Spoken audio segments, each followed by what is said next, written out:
அனைவருக்கும் வணக்கம். இது குறள் அமுதம். வெகுளி அப்படின்னா கோபம், வெகுளாவைனா கோபப்படாமல் இருக்கிறது. இப்போ கோபம், சினம், இந்த வெகுளி இருக்குதுல்ல, அது அளவு கடந்து போகும்போது என்ன மாதிரியான நிலை? சினத்தை கட்டுப்படுத்தும் போது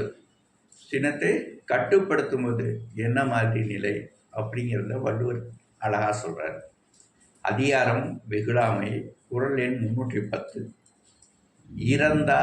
இறந்தார் அணையர், சினத்தை துறந்தார் துணை. இறந்தார் அப்படிங்கிறது வந்துட்டு இந்த இடத்துல மரணிச்சார் அப்படின்னு பொருள் சொல்ல முடியாது.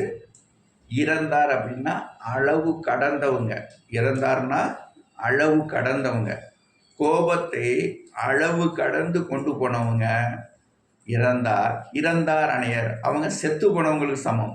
இறந்தார் அணையர், கோபத்தை அளவு கடந்து கொண்டு போனவங்க இறந்தவர்களுக்கு சமமானவர்கள். சினத்தை துறந்தார் துணை.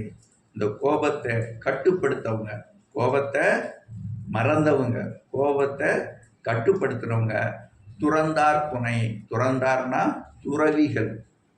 துறந்தார்னா அவர்களுடைய ஆசைகளை, தேவைகளை துறந்தவர்கள் துறவிகள்.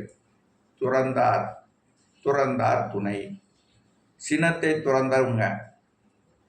துறந்தார் துணைனா துறவிகளுக்கு ஒப்பானவர்கள். இறந்தார் அணையர், அளவு கடந்து கோபத்தை செலுத்தினவங்க செத்தவங்களுக்கு சமம். சினத்தை துறந்தார் துணை.